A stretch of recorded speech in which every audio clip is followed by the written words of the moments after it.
So you passed your naturalization interview and now you have the ceremony coming up. What should I expect? What about the citizenship oath? Do I have to memorize it? What am I pledging?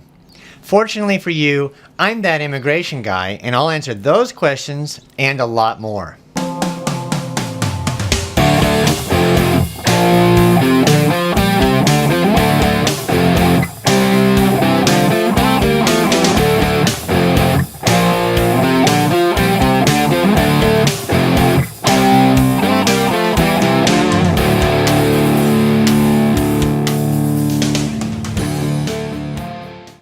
Welcome to my channel. I'm Brent Newcomb. If you're new here, I'm that immigration guy, an attorney focusing solely in immigration law for almost 20 years, and I've been to my share of interviews. I do want you to remember that I'm not giving you specific legal advice about your case. Every case is unique and has its own challenges and legal issues. This is an informative video. For advice in your particular situation, please seek help from a qualified and experienced immigration attorney, such as me, that immigration guy.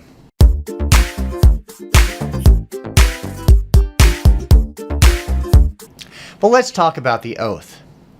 The oath of allegiance has been part of the naturalization process in the United States since the first naturalization law in 1790. This original oath asked applicants to support the Constitution of the United States.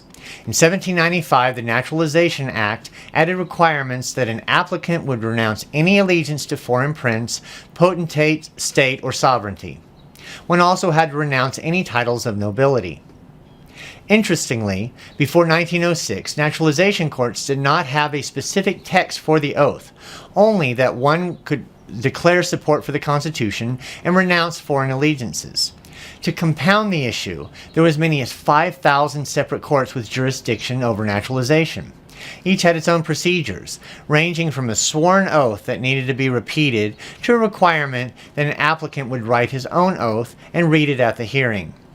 It was not until 1905 that uniformity was studied by the Presidential Commission on Naturalization.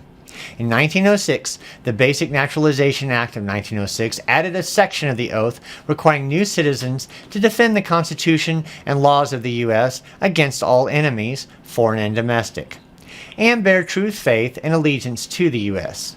In 1929, the first fully standardized oath was introduced.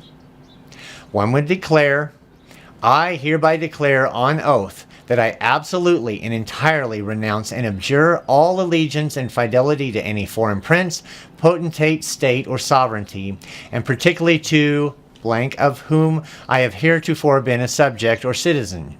I will support and defend the Constitution and laws of the United States of America against all enemies, foreign and domestic, that I will bear true faith and allegiance to the same, and that I will take this obligation freely without any mental reservation or purpose of evasion. So help me God. In acknowledgement whereof I've heretofore affixed my signature." More revisions were added in the Immigration Act of September 23, 1950, including provisions about bearing arms on behalf of the U.S.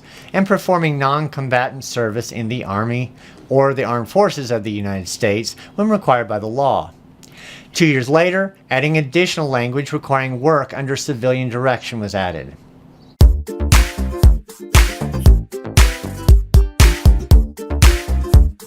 This brings us to the current oath. Section 337A in the Immigration Nationalization Act provides that all applicants take an oath that incorporates the following. 1. They support the Constitution. 2. They renounce entirely all allegiance and fidelity to foreign prince, potentate, state, or sovereignty of whom or which the applicant was before a subject. 3. They support and defend the Constitution and the laws of the United States against all enemies, foreign and domestic. 4. That they bear true faith and allegiance to the same. And 5. That they bear arms on behalf of the United States when required by the law, or perform non-combatant service in the armed forces of the United States when required by law, or perform work of national importance under civilian direction when required by law.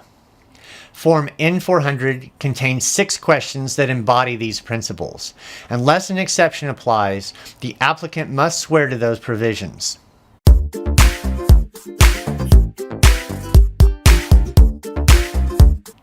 Are there any exceptions to this oath? I mean, is everyone required to take the oath, even if some of the items are religiously objectionable?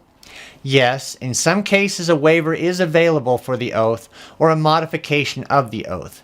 If you have a religious objection to carrying weapons, the USCIS will require proof from the religious organization that this is the case, and you may be permitted to opt out of this provision. The documentation must also state that you are a member and in good standing. If you cannot take the oath with the words oath or so help me God, you may request a waiver of those portions of the oath. Finally, if your physical or mental capacities are such that you cannot understand the oath, there is a waiver available as well. For all other applicants, the oath is required. Thus, the full oath reads as follows. I hereby declare an oath that I absolutely and entirely renounce and abjure all allegiance and fidelity to any foreign prince, potentate, state, or sovereignty, of which or whom I heretofore have been a subject or citizen, that I will support and defend the Constitution and the laws of the United States against all enemies, foreign and domestic, that I will bear true faith and allegiance to the same, that I will bear arms on behalf of the United States when required by the law, that I will perform non-combatant services in the armed forces of the United States when required by law, that I will perform work of national importance under civilian direction when required by law, and that I take this obligation freely without any mental reservation or purpose of evasion, so help me God.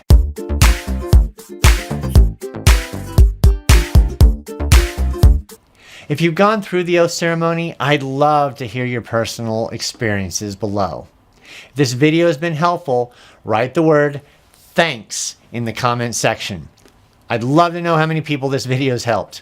I do wish all of you all the luck in the world, but please remember, this video has been informative. I give my clients a significantly more detailed look at how to prepare before going into the interview, including a prep on the exam, forms, perhaps unexpected questions you may have. If you have any issues in your case, please seek professional help, such as from my office. Well, in a nutshell, that's what to expect from the citizenship oath, as explained by me, that immigration guy. If you like this video, hit like below and please subscribe. I'll be putting out regular content every few days. Share the video. Contact my office for your specific case. I'll be more than happy to help. And remember, that immigration guy for your future legal needs.